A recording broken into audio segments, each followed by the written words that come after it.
In the autumn of 1934, when America was still clawing its way out of the Great Depression, a small farming community in Ridgefield, Iowa, was about to encounter something that would shake their understanding of life and death forever. What started as an ordinary school photograph would become one of the most chilling mysteries in American educational history. The story begins on October 15, 1934, at Ridgefield Elementary School. The building was nothing special, just another one-room schoolhouse that served the rural community of 847 residents. But what happened there that crisp October morning would haunt the town for generations. 20-6 children, ages 6 through 14, had gathered for their annual class photograph. They stood in neat rows on the wooden steps of their schoolhouse, their faces scrubbed clean despite the dust that seemed to coat everything during those harsh Depression years. Behind them, standing tall and dignified, was their beloved teacher, Professor Jonathan Aldrich. Professor Aldrich was a mystery himself. He had arrived in Ridgefield just 6 weeks earlier, in early September, carrying only a worn leather satchel and impeccable teaching credentials from the State Education Board. The town desperately needed a teacher after their previous instructor had left suddenly to care for her ailing mother in Chicago. The children adored him immediately. Aldrich had a gift for making even the most difficult arithmetic problems seem like exciting puzzles. He told captivating stories about ancient civilizations during history lessons and could recite entire passages of Shakespeare from memory. His deep, resonant voice filled the schoolhouse with warmth, and his kind eyes seemed to see the potential in every struggling student. Martha Henley, the town photographer, had arrived at precisely 10 in the morning to capture the annual school portrait. She was a meticulous woman who had been documenting Ridgefield's milestones for over 15 years. Her camera, a large format view camera that required careful setup and precise timing, had never failed to produce crystal clear images. The children posed dutifully, trying their best not to fidget. As Martha adjusted her equipment, Professor Aldrich stood behind them, one hand gently resting on the shoulder of Timothy Morrison, a shy boy who had struggled with reading until Aldrich's arrival. The professor's other hand held a worn copy of Tom Sawyer, the book they had been reading together as a class. Martha called out her usual instruction: "Hold perfectly still for 3 seconds," and triggered the shutter. The flash powder exploded in a brilliant burst of light, temporarily blinding everyone on the school steps. The children blinked and rubbed their eyes, laughing nervously, as they always did after the bright flash. "Perfect," Martha announced, already beginning to pack her equipment. "I'll have the photographs ready by Friday. Make sure your parents know they can collect them from Henderson's General Store." But when Martha developed the photograph in her makeshift darkroom behind her house 3 days later, what she saw made her hands tremble so violently that she nearly dropped the glass plate negative. The children were all there, clear as day, their young faces captured with perfect clarity. Their expressions ranged from serious concentration to barely suppressed grins. Every detail was sharp, from the patches on overalls to the ribbons in the girl's hair. But behind them, where Professor Aldrich should have been standing, there was nothing but empty space. Not darkness, not blur, not even a shadow. Simply nothing, as if no one had been standing there at all. Martha stared at the photograph for nearly an hour, certain she must be making some mistake. She examined the negative with a magnifying glass, checked her chemical baths, even developed a second print to be absolutely sure. But the result was always the same. Professor Jonathan Aldrich, who had been standing directly behind the children just 3 days earlier, was completely absent from the photograph. Worse still, when Martha looked more carefully, she noticed something that made her stomach turn. The children who had been standing closest to where the professor should have appeared, Timothy Morrison and Sarah Beth Crawford, seemed to be leaning slightly backward, as if resting against something or someone that simply wasn't visible in the photograph. Timothy's shoulder appeared to be pressed against empty air, and Sarah Beth's hair was disturbed as if someone's hand had been gently touching it. The evidence of Professor Aldrich's presence was everywhere in the photograph except for the professor himself. Martha's first instinct was to assume she had made a technical error. Photography was still a complex process in 1934, and mistakes were not uncommon. Perhaps the flash hadn't illuminated him properly, or maybe there had been a problem with the glass plate. But Martha had been taking photographs for 15 years, and she had never encountered anything like this. She decided to visit the school the next morning to speak with Professor Aldrich directly. Perhaps he could shed some light on what might have gone wrong. But when she arrived at the schoolhouse at 8 o'clock sharp, she found something that chilled her to the bone. The children were all in their seats, working quietly on their arithmetic lessons, but there was no sign of Professor Aldrich anywhere. Martha approached Timothy Morrison, the boy who had been standing closest to the professor in the photograph. "Timothy, where is your teacher this morning?" The boy looked up from his slate with a confused expression. "What teacher, Miss Henley?" Martha felt her heart skip a beat. "Professor Aldrich, your teacher. Where is he?" Timothy's confusion deepened. "I'm sorry, Miss Henley, but I don't know anyone by that name. We haven't had a teacher in weeks. We've just been coming to school and working on the lessons that were left for us." Martha's knees nearly buckled. She looked around the classroom, at the other children, all of whom were nodding in agreement with Timothy's statement. According to them, they had been without a teacher since early September, when Miss Carolyn had left for Chicago. "But that's impossible," Martha whispered. "I saw him. I photographed him. He was standing right behind you 3 days ago." The children exchanged worried glances. Sarah Beth Crawford, a bright 12-year-old, spoke up gently. "Miss Henley, are you feeling all right? There was nobody behind us when you took our picture. We were all by ourselves on the school steps." Martha fled the schoolhouse in terror. She ran directly to Dr. William Hartley's office, the town's only physician and arguably its most educated resident. Dr. Hartley had been serving Ridgefield for over 20 years and was known for his rational, scientific approach to even the most unusual problems. "Doctor, I need you to look at something," Martha gasped, bursting into his office with the photograph clutched in her trembling hands. "Something impossible has happened." Dr. Hartley examined the photograph carefully, adjusting his wide spectacles to get a better look. He could see immediately what had alarmed Martha. The empty space behind the children was undeniable, and the subtle evidence of someone's presence. The way the children were positioned, the disturbance in Sarah Beth's hair, was equally clear. "Martha, tell me exactly what you remember about taking this photograph."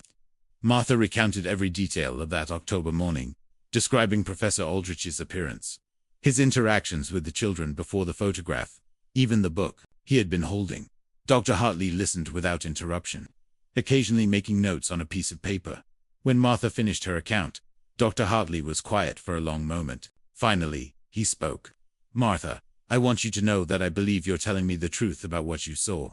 But I think we need to investigate this matter more thoroughly before we draw any conclusions." Together, they decided to visit the school board office in the county seat, a 20-mile journey by automobile that took them most of the afternoon. What they discovered there would change everything they thought they knew about Professor Jonathan Aldrich. The secretary at the county education office was a stern woman named Mrs. Eleanor Fitzgerald, who had maintained meticulous records for over 3 decades. When Dr. Hartley explained they were looking for information about the teacher assigned to Ridgefield Elementary, Mrs. Fitzgerald pulled out a thick ledger book and began running her finger down columns of names and dates. "Ridgefield Elementary School," she murmured, flipping through pages. "Let me see. Ah yes, here it is. You're looking for information about Miss Caroline Winters, who requested a leave of absence in early September to care for her mother." "No," Dr. Hartley interrupted. "We're asking about her replacement, Professor Jonathan Aldrich." Mrs. Fitzgerald looked up sharply. "I'm afraid there's been some mistake. Doctor, we never sent a replacement to Ridgefield. The position has been vacant since Miss Winters left. In fact, we've been trying to find a suitable candidate, but qualified teachers are scarce these days." Martha felt the blood drain from her face. "But that's impossible. He had credentials from your office. The children said he showed them his teaching certificate on his first day." Mrs. Fitzgerald shook her head firmly. "I can assure you, Doctor, we have issued no teaching credentials to anyone named Jonathan Aldrich. Furthermore, our records show that Ridgefield Elementary has been without an instructor for 6 weeks." Dr. Hartley asked to see the records for himself. Mrs. Fitzgerald showed him the official ledger, which clearly indicated that Ridgefield's teaching position remained unfilled. There was no mention of Professor Jonathan Aldrich anywhere in the county's educational records. On the drive back to Ridgefield, Martha and Dr. Hartley rode in stunned silence. The evidence was becoming undeniable, yet it contradicted everything they thought they knew about reality itself. That evening, Dr. Hartley called a meeting of the town council. The 5 council members, Mayor Harrison, and several prominent citizens gathered in the town hall to hear what the doctor had discovered. Dr. Hartley presented the photograph and recounted their investigation, speaking carefully and methodically to ensure he left out no details. The reaction in the room was immediate and intense. Some members laughed nervously, suggesting this was all an elaborate joke. Others sat in stunned silence, trying to process the implications of what they were hearing. Mayor Harrison, a practical man who had run the town's grain elevator for 30 years, demanded to see the evidence for himself. "This is preposterous," he declared after examining the photograph. "Photographs don't lie. If this Professor Aldrich was really there, he would be in the picture. The simple explanation is that Martha here is confused about what she saw." But Sarah, Beth Crawford's mother, Mrs. Elizabeth Crawford, spoke up from the back of the room. "My daughter has been coming home every day for 6 weeks talking about her wonderful new teacher. She's shown me homework assignments that Professor Aldrich corrected in his own handwriting. She's recited poems he taught her and told me stories about the history lessons he's been giving." Other parents began to murmur in agreement. Thomas Morrison mentioned that his son Timothy had been reading at a much higher level since Professor Aldrich's arrival. Mary Henderson noted that her daughter had been working on mathematics problems far beyond what she should have been capable of at her age. The evidence was mounting, but it was evidence of something that seemed impossible. The children had clear memories of their teacher, had learned from him, had been influenced by him, yet according to official records, he had never existed. And according to the photograph, he had never been there. Dr. Hartley suggested they question the children more thoroughly. The next morning, he and Mayor Harrison visited the schoolhouse. Together, what they found there was perhaps the most chilling aspect of the entire mystery. The children's memories of Professor Aldrich were vivid and detailed, but they were also beginning to fade. Timothy Morrison, who had been most affected by the professor's teaching, seemed confused when asked about specific lessons. He could remember learning about the Roman Empire, but couldn't quite recall how he had learned it or who had taught him. Sarah Beth Crawford remembered reciting a poem about autumn leaves, but when asked to recite it again, she could only remember fragments. It was as if their memories of Professor Aldrich were slowly dissolving, like morning mist touched by sunlight. Most disturbing of all, when Dr. Hartley asked the children to describe what Professor Aldrich looked like, their descriptions began to vary wildly. Some remembered him as tall and thin, others as shorter and more robust. Some said he had dark hair, others insisted it was gray. It was as if each child had seen a different person entirely. Dr. Hartley made detailed notes of each interview, documenting how the children's memories seemed to be shifting even as he spoke with them. By the end of the morning, several of the youngest children were beginning to doubt whether they had ever had a teacher at all. That afternoon, Dr. Hartley made a decision that would provide the final, shocking piece of the puzzle. He decided to search the schoolhouse itself for any physical evidence of Professor Aldrich's presence. What he found in the teacher's desk drawer would change everything. Hidden beneath some old papers and chalk stubs, Dr. Hartley discovered a small, leather-bound journal. The cover was worn and faded, and the pages were filled with handwriting in a style that seemed much older than 1934. The journal appeared to be a record of lessons taught and students observed, but the dates went back decades. The first entry was dated September 3, 1897, and was written in the same careful handwriting that filled the rest of the book. As Dr. Hartley read through the entries, a pattern began to emerge. The journal chronicled the teaching career of Jonathan Aldrich, but not in one location. Instead, it documented brief teaching positions in dozens of different schools across Iowa, Illinois, and Nebraska. Each entry followed a similar pattern. Aldrich would arrive at a small, rural school that desperately needed a teacher. He would work with the children for 6 to 8 weeks, making remarkable progress with students who had been struggling.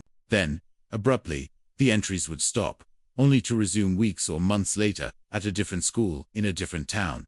But as Dr. Hartley read further, he noticed something that made his hands shake. Many of the entries were dated from years when, according to the final page of the journal, Jonathan Aldrich should have already been dead.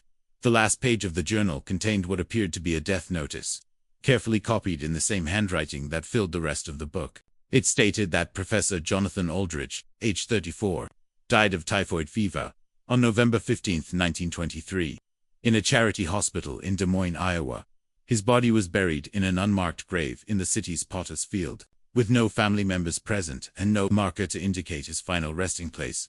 Yet the journal entries continued for 11 years after that date, documenting teaching positions at schools across the Midwest, including his most recent assignment.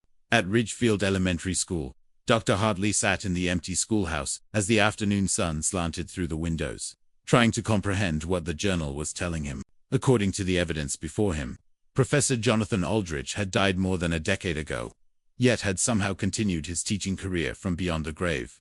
The journal revealed the tragic story of a man who had dedicated his life to education but had never found the stability and acceptance he craved. Aldrich had grown up in orphanages and had worked his way through teachers' college by taking odd jobs and tutoring other students. His dream had been to find a permanent position at a good school where he could make a lasting difference in children's lives. But permanent positions were scarce for a man with no family connections and no influential friends. Aldrich had spent his career moving from one temporary assignment to another, always hoping that the next position would be the one that allowed him to settle down and build the kind of classroom community he envisioned. The typhoid fever that killed him had struck while he was between positions, staying in a cheap boarding house in Des Moines and applying for teaching jobs throughout the region. He died alone, with no one to mourn his passing or remember his contributions to the dozens of students whose lives he had touched. But according to the journal, death had not ended Jonathan Aldrich's calling to teach. Somehow, his spirit had continued to seek out schools that needed him, children who could benefit from his patient instruction and gentle guidance. The entries after his death were filled with the same passion for education that had driven him in life, but they also carried an undertone of sadness, as if he knew his time at each school would be limited. The Ridgefield entries began on September 1, 1934, just 6 weeks before Martha Henley took the photograph that revealed his supernatural nature. The entries chronicled his joy at working with the Ridgefield children, his satisfaction at seeing Timothy Morrison's reading improve, his pride in Sarah Beth Crawford's mathematical progress. The final entry was dated October 14, 1934, the day before the photograph was taken. It read simply, "Tomorrow, the children will have their picture taken. I fear this may be our last lesson together. I have given them what I could, and I hope it will be enough to remember." Dr. Hartley closed the journal and sat in the growing darkness of the schoolhouse, trying to process the implications of what he had discovered. Every rational part of his mind rejected the supernatural explanation, yet the evidence was undeniable. Jonathan Aldrich had somehow returned from death to continue the work that had defined his life. That evening, Dr. Hartley called another town meeting, this time including all the parents of the school children. He presented the journal and shared what he had discovered about Professor Aldrich's death in 1923. The reaction in the room was a mixture of fear, disbelief, and strange comfort. Elizabeth Crawford was the first to speak. "Doctor, I don't understand how this is possible, but I know what I've seen in my daughter. She learned more in 6 weeks with Professor Aldrich than she had in the previous 2 years. If he was a ghost, he was the most dedicated teacher our children ever had." Other parents began to share similar observations. Their children had flourished under Aldrich's instruction, had grown in confidence and ability in ways that seemed almost miraculous. Whatever he was, he had fulfilled his purpose as an educator. Mayor Harrison, ever practical, raised the question that was on everyone's mind. What do we do now? The children need a teacher, and we can't rely on supernatural assistance to educate them. Dr. Hartley had already considered this problem. He had contacted the State Education Board and explained that Ridgefield was in desperate need of a qualified instructor. He had also taken the liberty of reviewing the lessons that Professor Aldrich had apparently taught, based on the children's remaining memories and the work they had completed. "I believe Professor Aldrich has prepared the children well for a conventional teacher," Dr. Hartley announced. "Their academic progress has been remarkable, and they seem ready to continue their education with whoever we can find to replace him." The town council voted to hire Miss Anna Peterson, a young teacher from Cedar Rapids who had recently completed her training. Miss Peterson arrived in Ridgefield the following week. Unaware of the supernatural circumstances surrounding her predecessor, children adapted to their new teacher with surprising ease. Their memories of Professor Aldrich continued to fade, becoming more like half-remembered dreams than actual experiences. But the knowledge he had imparted remained solid and real. They could read better, calculate more effectively, and think more critically about the world around them. Martha Henley kept the mysterious photograph, but she rarely showed it to anyone outside the immediate community. The empty space behind the children served as a reminder of something that defied explanation, something that challenged the town's understanding of life and death. Dr. Hartley preserved Professor Aldrich's journal in his office, occasionally referring to it when he needed to remind himself that the world contained mysteries beyond the reach of science and reason. The journal became a testament to the power of dedication and the persistence of the human spirit, even beyond the boundaries of mortality. Years passed, and the children who had been taught by Professor Aldrich grew into adults. They retained hazy memories of a kindly teacher who had helped them learn, but they could never quite remember his face or recall the specific details of their time with him. What remained was the solid foundation of knowledge he had given them, and the subtle confidence that came from having been truly seen and valued by someone who cared about their growth. Timothy Morrison became a successful farmer, and later served on the school board, always advocating for the importance of patient, individualized instruction. Sarah Beth Crawford went on to become a teacher herself, inspired by some half-remembered example of educational excellence that she couldn't quite identify, but never forgot. The schoolhouse photograph remained in Martha Henley's possession until her death in 1958, when it passed to her niece. The niece, unaware of the story behind the image, donated it to the Ridgefield Historical Society, along with several boxes of Martha's other photographs. It wasn't until 1987, when a local historian named Robert Chen was researching the town's educational history, that the photograph came to light again. Chen was immediately struck by the empty space behind the children and began investigating the circumstances under which the image had been taken. Chen's research led him to Dr. Hartley's journal, which had been donated to the Historical Society. After the doctor's death in 1962, reading through Hartley's meticulous documentation of the Professor Aldrich mystery, Chen realized he had stumbled upon one of the most compelling ghost stories in Iowa history. Chen spent months interviewing elderly residents who had been children in 1934, trying to piece together their fading memories of that mysterious autumn. What he found was consistent with Dr. Hartley's original observations. The people who had been students at Ridgefield Elementary retained fragmented, dreamlike memories of a teacher who had influenced their lives in ways they couldn't quite explain. More importantly, Chen discovered that several other small towns in the region had similar stories of mysterious teachers who had appeared during times of need, worked miracles with struggling students, and then vanished without a trace. In each case, the teacher had arrived with impeccable but ultimately false credentials, had made remarkable progress with the children, and had left behind no official record of their existence. Chen's investigation revealed a pattern stretching across decades and multiple states. Always, the mysterious teacher appeared at small rural schools that desperately needed help. Always, the teacher worked for exactly 6 to 8 weeks, and always, the teacher's influence on the students was profound and lasting, even as memories of the teacher himself faded over time. Chen published his findings in a book titled The Ghost Teacher of the Midwest, which became a sensation among paranormal investigators and educational historians alike. The book presented the case for Jonathan Aldrich as a benevolent spirit who had dedicated his afterlife to the same calling that had defined his mortal existence. But perhaps the most compelling evidence for Professor Aldrich's continued presence came from an unexpected source. In 1992, a small school in rural Nebraska reported the arrival of a new teacher with excellent credentials, who had made remarkable progress with their students in just 6 weeks before mysteriously disappearing. When Chen investigated, he found the same pattern that had characterized all of Aldrich's supernatural teaching assignments. The teacher had arrived in early September, had worked wonders with children who had been struggling academically, and had vanished in mid-October, leaving behind no official trace, but dramatically improved students. The children's memories of their mysterious teacher were already fading, but their enhanced academic abilities remained strong and lasting.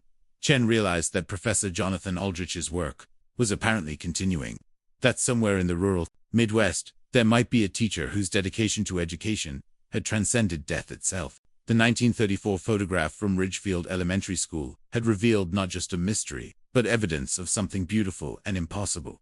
A man whose love for teaching was so strong that not even death could end his calling. Today, the photograph hangs in the Ridgefield Historical Society, a testament to one of the most extraordinary educational stories ever documented. Visitors often ask about the empty space behind the children, and the volunteer guides tell them the story of Professor Jonathan Aldrich, the teacher who was already dead.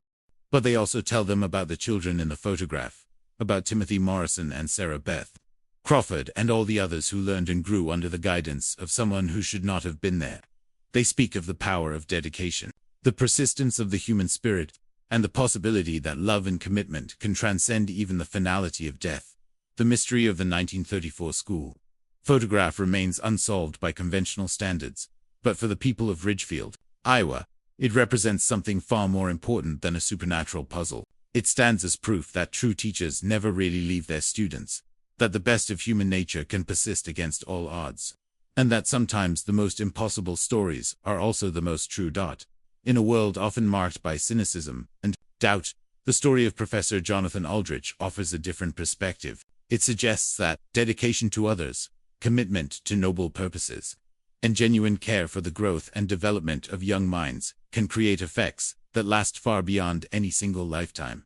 The empty space in Martha Henley's photograph may have revealed that Professor Aldrich was already dead, but it also revealed something equally important, that the influence of a truly great teacher can be so powerful that it transcends the boundaries between life and death, leaving behind not fear or mystery, but growth, knowledge, and the unshakable foundation of an excellent education. And perhaps somewhere in the rural schools of America, Professor Jonathan Aldrich continues his work, arriving when he is needed most, teaching with the passion that defined his life, and moving on when his students are ready to continue their journey without him. The photograph from 1934 may have been the first time his supernatural nature was revealed, but it was certainly not the last time his influence was felt. For in the end, the greatest teachers are remembered not for their presence in photographs, but for their presence in the minds and hearts of the students they taught. And by that measure, Professor Jonathan Aldrich may be the most successful teacher in American history, continuing to educate and inspire even from beyond the grave. One small school at a time. The mystery of the ghost in the frame continues to this day, reminding us that some stories are too important to be limited by the boundaries of life and death, and that the best teachers truly never leave their students behind.